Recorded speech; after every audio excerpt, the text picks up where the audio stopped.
Okay, the brake light is still on, as you can see. I got the engine running. The voltmeter is showing me 13.9, which means it's charging up pretty good. You can see there, oh, my flashlight's on, hello. But I did want to let you know the difference. If you remember from past videos, this thing was running rough even when I hit the accelerator. So I got all the junk out, and I may actually do kind of a hybrid delete the air system.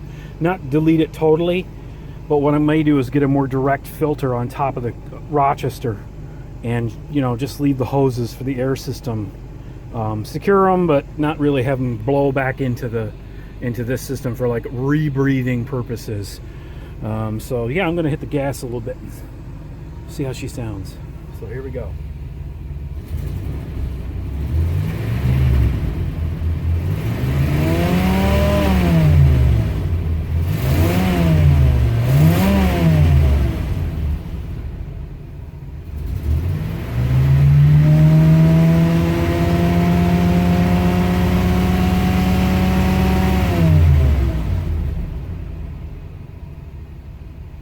No backfires, definitely accelerates really well, nice and smooth, good throttle response. She comes back down. I adjusted the idle screw down so she's around 800, 850, closer to 800. But see, the vacuum is up pretty darn high at close to 20 inches of vacuum. When I say 20 pounds, there's 20 inches of vacuum, inches of mercury as they like to call it. Only when I really gun it does she drop down into the red zone. Now, of course, when they put her under load, that'll be a different story. But it was not like that before. So, yeah, just 2 plug wires. Silly me.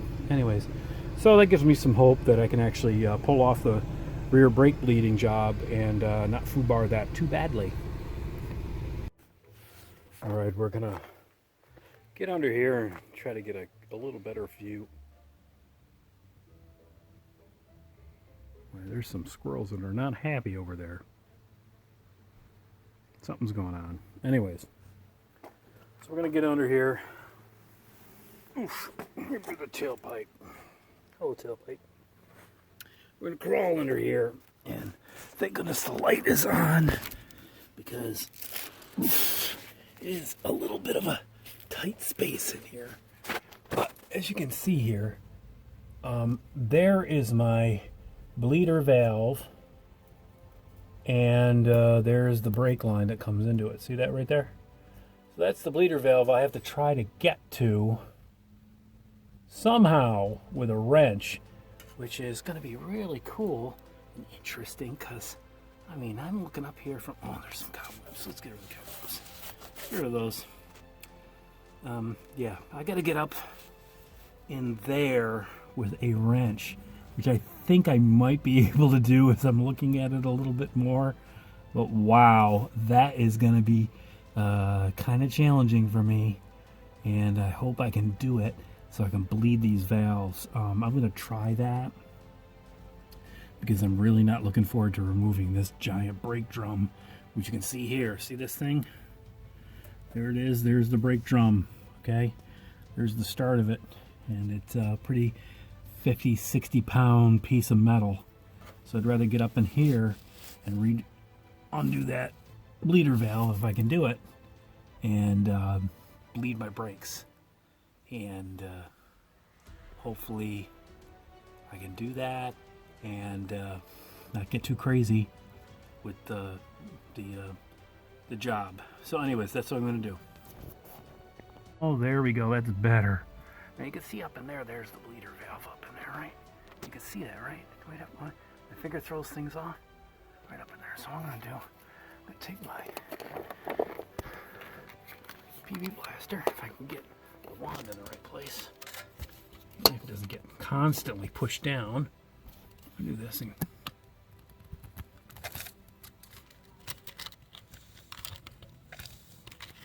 get that a little lubricated. Ugh, a lot of junk on there, but hopefully we can get that to work with enough clearance,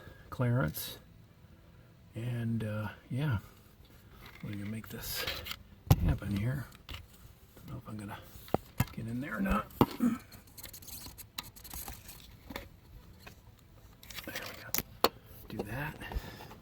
And also do this side as well. Oh, that one looks rustier than the other one. Maybe I can get the wand right in there.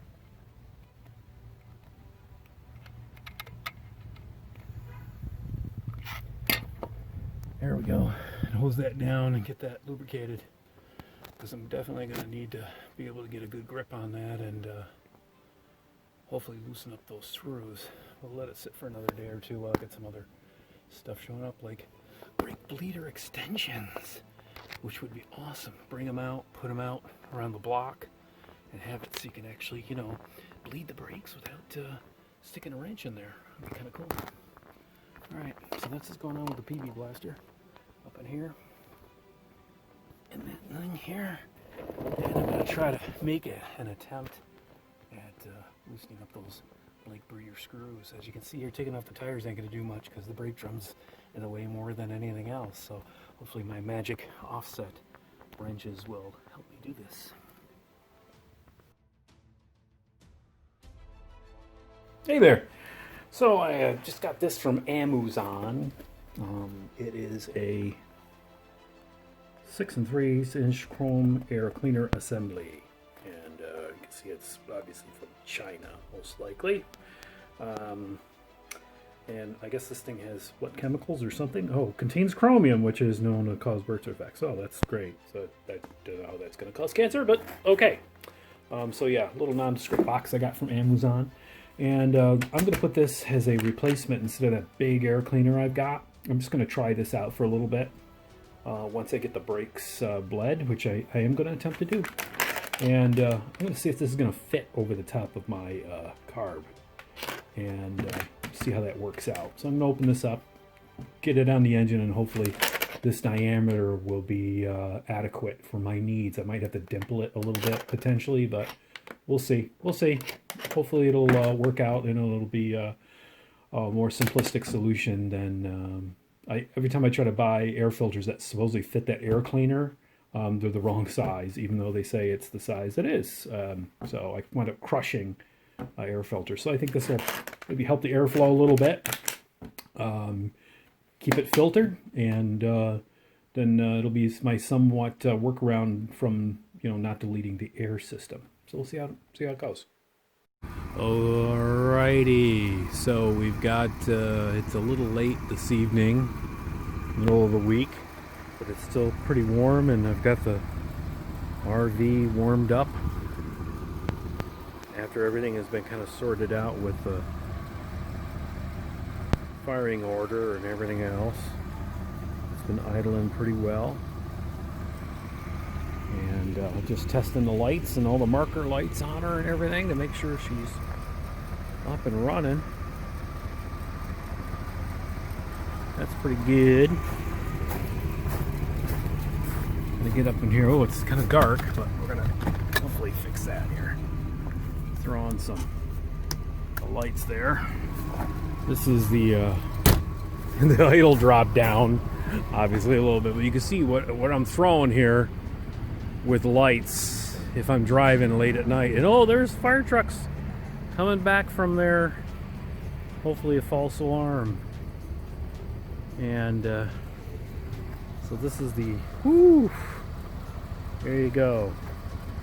There is the Allegro with my 2 sets of lights down below there. I don't even have the high beams on right now. I just have those on because those are my late night driving lights that I put in to make sure that I can see where the heck I'm going when I'm driving 65, 70 miles an hour.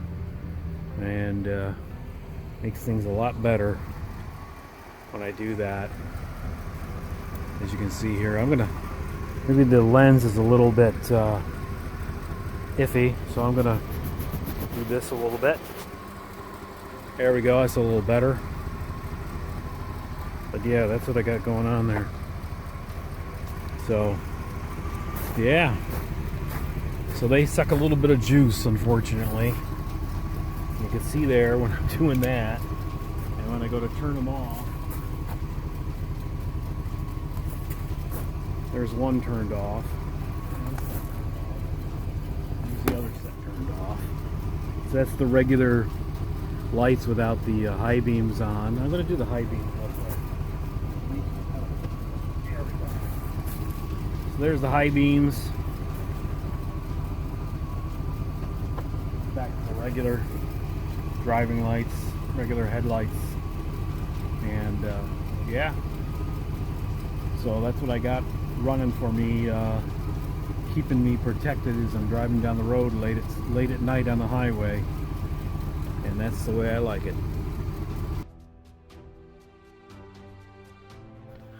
Well, it's Saturday morning. It's around 9:30 or so. I just made my coffee. I've got my wrenches under here. I've got my little light pack here magnetically attached to the leaf springs. And as you can see here, I got an 8mm. That's an 8mm bleeder wrench on there. So I've put it in there, and it fit on pretty snug. So I'm going to try to, hopefully, I'm kind of in an awkward position here, so just trying to get a good view of that. If I can do it in front of, I don't know. It's a little hard with the stuff in the way. But we're going to try to do that like that. So we'll see if I can get it to actually loosen up. Oh, well, it does loosen up. I guess that PB blaster that I did actually kind of helped. Now the next question is going to be, how the heck am I going to fit a hose over that and the wrench? So I'm thinking I might have to feed the wrench through the tube, because it's not an open bleeder wrench, and try to slip that over that. We'll see. If it's that easy to open up, maybe I can get a long straight 8mm in there and be able to get that going with the bleeder hose on it, because I really want to bleed these brakes. But the other thing I need to do is actually, I'm going to snug that back up, leave that on there for now. You can see where the brake line goes in to the brake cylinder, and then of course I got it on the bleeder valve. I got to go up front and go and wrench off that brake line where the proportioning valve is, and somehow stick something in there to push the proportioning valve with the cylinder back into a neutral position. And then from there I can screw it back on and then start bleeding the brakes after I fill the master cylinder, the rear portion of the master cylinder, and hopefully things will go well from there. Okay, I've got the light back over here, and you can see I put that on. That's all been tightened up, the brake line that's above this cross member. And I've taken the old brake line out. It's over there right now. But right here I've got the splitter on this end of it. And I snugged down everything. I haven't tightened it all down yet, but I will do it in a minute. And then we're going to get over here and try to do the brake bleed and see what happens there with the vacuum line. But like I said before that, I'm dreading going up front and trying to figure out how to get into that.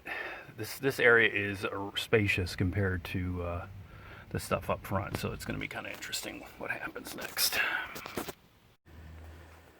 We've got, I tried resetting the proportioning valve with the Allen wrench. I'll show the Allen wrench first. Here's the Allen wrench. It's like a 2mm Allen wrench. However, I pulled this off. This is the part that this is the end that the actual brake line goes into for the rear brakes. And you can see there's this little nubbins here.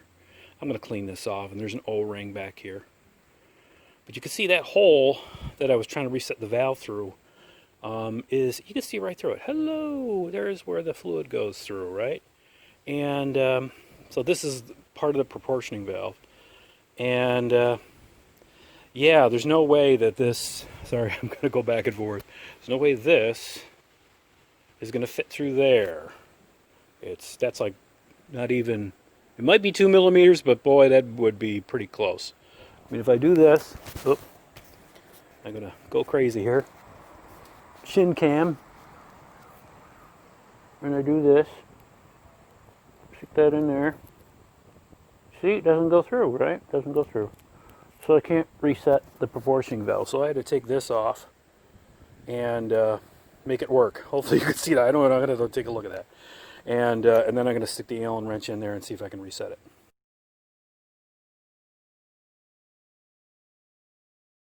I am going to have a sore back tonight, I'm sure.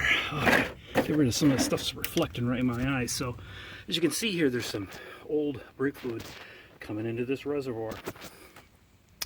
I hit a monkey with the proportioning valve a couple times, and there's a little rubber button on one side of the proportioning valve for the front brakes that you push. And once I did that, things started to kind of... I took the rear brake line flare fitting off again, and it was dripping brake fluid, so I knew brake fluid was coming through that. So what I'm going to do now here is I've got my vacuum gauge, my vacuum bleeder, my little reservoir here, and I'm going to bleed the brakes a little bit more. It is tough getting up in there, I'll tell you right now. That is a royal pain in the keister. I'd almost want to make something with like a stiff piece of metal when I put the bleeder valve attachment on. I can do it without trying to get my fingers in there because it is super tight up there. It's very frustrating, and it's going to be interesting to see how I can tighten up that bleeder valve. I got myself a 3/8 inch wrench there, thin one of my BMW ones, to fit up in there so I can tighten it, at least get it down to the point where it won't be leaking.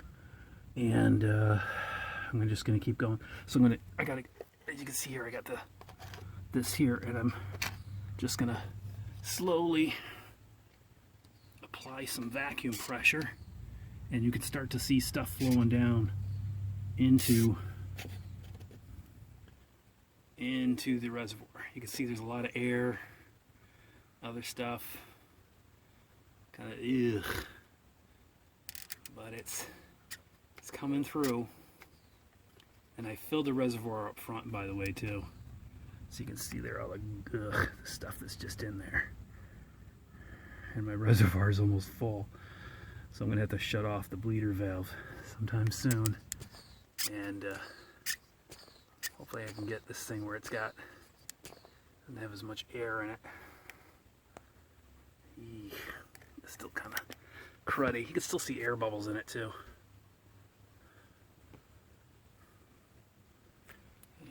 Holding the pressure here. We'll vacuum about 6 or 7 pounds as it drops off. I'm going to keep bleeding this side. This is the side with the worst. I'm going to see if I can get the system bled through here. You can start to see now that the fluid has a lot less air bubbles in it, and I've kind of rigged it so it's way above the bleeder valve at this point, so that way I can get all the air bubbles. You can see occasional air bubbles coming up through. And I'm going to check the front master cylinder again and make sure I didn't, completely drain it out. So that's what I've got to do here. I've got a little loop here I probably should take care of and try to eliminate as part of a bleeding situation here. But I don't want to knock the bottle over too much. Put that up kind of like that. So it's up there. Maybe up like that. There we go. So it's kind of like that. And apply a little bit more fluid up front. I've been doing a lot of planks going under this RV. I am so glad for these airbags jacking this back end up as much as it has, because otherwise I couldn't get out from underneath this rig very easily before. Oh, so there's my little interim filler bottle. Which, whoop. So, taking it and just putting it in. So it's just a little less than halfway.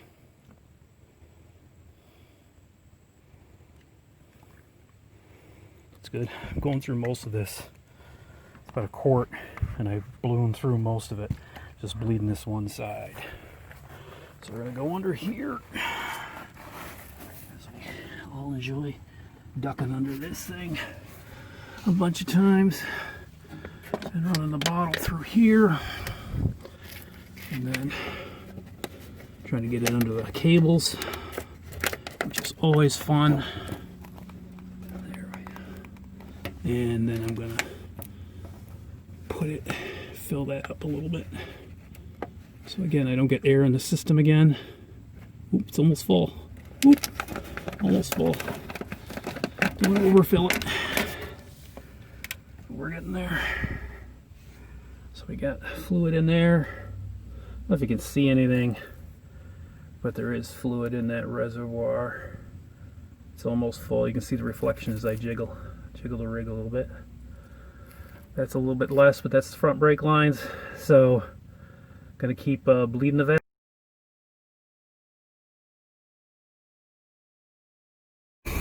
Well, it's late afternoon. As you can see, after starting the rig up and bleeding the brakes for quite some time and getting all the brown brake fluid out of the system until it was all clear, it took me pretty much all of the quart to do that. Of course, now with my air systems half unplugged, now I've got a vacuum leak a little bit, so I'm going to resolve that. Here's my new air cleaner for now. So the ubiquitous staring red eyeball is now closed. Just had to pump the brakes a couple of times lightly, and brake light went off. So it means the proportioning valve is reset, and the brakes feel pretty good actually. The brake pressure does feel pretty good. Hopefully it won't blow another line somewhere. But you know, we'll have to probably work some more air bubbles out of the system. I did not bleed the driver's side rear, which I probably should do. But right now it's feeling pretty firm on the brake pedal. I mean, I used a vacuum bleeder, so it probably sucked a little bit out. And changing the center brake line through the splitter, I made sure I didn't lose any brake fluid on the line on the driver's side rear, just to be safe. So there probably wasn't much fluid loss on that side. Just through the main line coming through the back from the front here, through the proportioning valve to the back, to the splitter, and then to the left brake line. So yeah, here we go, man. On to other things, like messing around with the semi-disconnected air system. Thanks for watching, everybody. Happy, safe, and healthy RVing.